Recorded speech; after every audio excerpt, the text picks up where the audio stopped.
Most sellers I talk to in Basking Ridge think that the biggest risk in selling their home is the market. It's not. The biggest risk is going to market before you're ready. A bad launch week doesn't just cost you time. It costs you negotiating leverage. And in this market, that can mean money left on the table. I'm Jen Blanchard, team leader of the Blanchard team with Berkshire Hathaway Home Services, Fox & Roach Realtors. I've been selling homes in Bernards Township since 2002. I live here also. In this video, I'm going to walk you through the exact process that we use to prepare homes for sale in the Basking Ridge market, step by step through the whole home selling process. So you know what actually matters, what doesn't, and how to position yourself for the strongest possible outcome. Before we talk about paint colors, before you ask me if you should move that couch from that corner to the back porch, before we talk about staging, the first step is to understand exactly where your property fits within the current market. In Basking Ridge and Bernards Township, and really anywhere in our market, buyers are typically comparing multiple homes in similar price ranges. So we start with the data. We look at 3 data points. We look at recent closed sales. These are listings where we know the sale price. We know what the buyer actually paid, and we know what list price and what strategy attracted those offers. I'm pretty plugged into a local agent network. We help each other as much as we can. That's a little bit unique in our market. But if I can find out how many offers they had, where did the buyer come from? Answers to questions like this inform us on what the market would support for a property like yours. Of course, also buyers love to shop by comparison. So we look at the active competition. These are the houses that your potential buyer is walking through right now. We need to know what you're up against before we can figure out what price or position is going to do best for you. In a strong seller's market where we don't have many competing sales at one time, I rely on my connection with the other real estate agents in town. The other thing that helps us is we look at buyer demand signals. How fast are homes going under contract? How many offers were there on these properties? How much showing activity is there in your price range? Are buyers making decisions quickly, or is it taking a while for them to finally get off the sideline? We use several tools that help us with this. The National Association for Realtors provides us with something called RPR, Realtors Property Resource. We use a tool called Real Scout. Real Scout is something that we use for clients to search for properties, and then it gives us information about what they're searching on. We can see that, not specific to a particular person, but we can see the trends because it crosses brokerages. The tool that we use to schedule showings, that also aggregates data and helps us understand how much foot traffic there is at one time in a particular price point. I have a spoiler alert here. It always surprises me just how many local agents don't know about this feature of this tool that we use every day. Anyway, when we layer those 3 data points together, we get a clear picture of how to price and position your property before we take the first photograph. It's the foundation that everything else is built on. If you get it wrong, even the perfectly staged property with beautiful photos and curb appeal will underperform the market. Once we have a handle on how your property will be positioned in the market, then we move to preparation. And I want to clear up one misconception right away. Preparation doesn't necessarily mean renovation. I've had sellers spend oodles of money on a kitchen remodel before listing and not get it back when they sell. I've also had sellers spend $3,000–4,000 on paint and lighting and landscaping, and they walk away with multiple offers over asking. The goal of preparation is simple. We want to remove anything that makes a buyer hesitate. The things that consistently move the needle are things like fresh, neutral paint. That's actually the highest ROI improvement in almost every home, right up there with pulling up those carpets. Buyers notice this immediately. It smells like you've done some work, and it photographs beautifully. Lighting is pretty easy to fix as well. Dark rooms feel small and a little less inviting. We assess every room for lighting before we take our photos, and we make sure the house is nice and bright when people are showing it. You hear this one a lot, decluttering and depersonalizing. Buyers need to imagine their life in this space. We want to make sure that they're walking through and focusing on the space and not your stuff. Furniture, clutter, that just makes that harder. Minor repairs, let's take care of some dripping faucets, scuffed walls, broken fixtures, Small things that you can see that you didn't fix, that creates an outsized perception of neglect. If a buyer can see something you didn't take care of, what's hiding that they can't see that probably wasn't taken care of either? So these things are not glamorous, but they're what separates a home that sits from a home that sells. The Blanchard team provides a staging consult with every listing. We make sure that you know what needs to be done to make sure that you show perfectly. Once you've made those small repairs and you've painted the walls we've talked about and you've decluttered your space, then we can talk about staging. Staging isn't about making a home look like a furniture catalog or an IKEA showroom. It's about making sure that potential buyers are focused on the space and not your stuff. When someone walks into a showing, they're forming an emotional reaction within the first 30 seconds.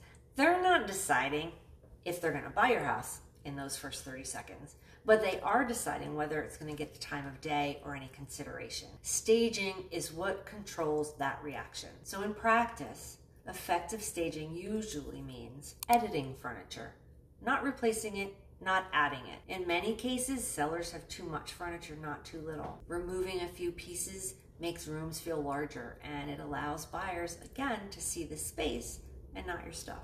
Staging is about creating clear flow. Buyers should be able to move through the home comfortably. If they're navigating around furniture, we lose them. Highlighting the home's best features, that's another thing about staging. Good natural light, architectural details, a great kitchen layout. Staging draws attention to the things that justify the price. One thing I definitely want to say, professionally staged homes in this market consistently outperform unstaged homes. I could tell you what the numbers are, but I'd be wrong because I don't keep that in my head, but I can tell you it makes a difference in offer speed and final price. The data on this is very clear. It's not subtle. Here's something that most sellers don't realize. A lot of the marketing work happens before the property goes live, not after. We don't stop once you go live, but the important things happen before your listing even hits the MLS. When your property does go in the MLS, there are buyers that are actively watching for new inventory, agents that have set up automated alerts for their buyers, buyers that are in active searches, they get notified within hours that your house is available. This means that it needs to show up fully polished on day one, not day three, not after we get around to photos. You know the saying, you don't get a second chance to make a first impression. I am not hitting that submit button until we've done everything we need to do to get the house on the market. Our pre-launch checklist includes things like professional photography, shot after preparation and staging is complete, never before. We do a video walkthrough.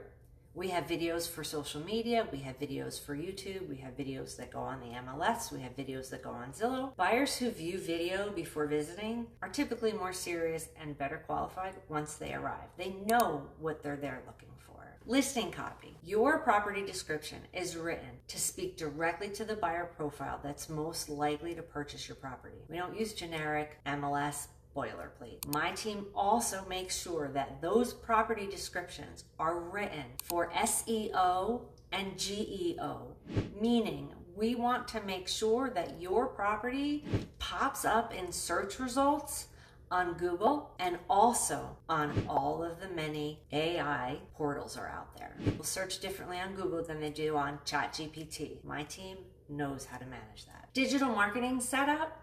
We have social promotion, targeted online advertising, agent-to-agent outreach. That network that I told you about earlier of the other listing agents in town, they're gonna know that your house is coming on the market before it hits the MLS. Everything is queued and ready to deploy on launch day. When all of this is in place before we launch, you get momentum, and momentum is leverage. The first 2 weeks on the market are a very important time period. This is when I tell people to fasten their seatbelts because we're off and running. I want to be very direct about this. It's in these first 2 weeks when buyer attention is highest, when agent interest peaks, when the market gives you its clearest signal about whether your pricing and your preparation are aligned. During those 2 weeks, we track a number of things. We talk about and listen to showing volume. How many buyers are actually coming through? If showings are low, if we're hearing crickets, We need to address that immediately and not wait another 3 weeks. We listen to buyer feedback. Sometimes we have to take it with a grain of salt, but consistent feedback on the same issue probably means something. We need to listen to it and act on it. We talked again about showing activities. Anybody coming back for a second visit, if they are, that's a pretty strong signal. If nobody comes back a second time, that's a signal too. The worst thing you can do in these first 2 weeks is wait and hope. We need to stay proactive. We monitor daily. We make adjustments before momentum stalls and not after, because hope is not a plan. When preparation, pricing, and marketing are aligned, this is usually the window when the best offers come in. I want to say one additional thing here. In a seller's market, you probably won't get a lowball offer in those first 2 weeks. But if you do, I recommend with my whole heart that you at least counter that offer. Start a negotiation. You never know where it will lead. Doesn't really matter where they start, it's where they finish. And just because you get an offer in that first time period, even if it's a low offer, or especially if it's a low offer, that doesn't mean I take my foot off the pedal when it comes to marketing the property. Nobody needs to know about that offer except you, me, and the other side. Selling your Basking Ridge home doesn't have to feel overwhelming. It is stressful, not gonna lie about that. But when you break the process down into segments, market positioning, preparation, staging, and a strategic launch, it becomes very manageable. But execution matters. Sequence matters. And working with someone who knows the specific market, that matters too. If you're thinking about selling in Basking Ridge or anywhere in the Somerset or Morris County area, I'd love to talk. I offer a no pressure consultation where we look at your home. We walk through market data. I can give you a clear picture of what to expect, all before you commit to anything. You can always reach me directly on my phone, 908-432-0318. You can find me on social, pretty much across all boards. We are J Blanchard Homes or the Blanchard team. I do look forward to hearing from you. If this video was useful, please subscribe. I put out straightforward content on the Basking Ridge market pretty much every week. No fluff and no hype. I just tell you what's happening. Don't forget to click the little bell. You'll be notified every time I post a new video.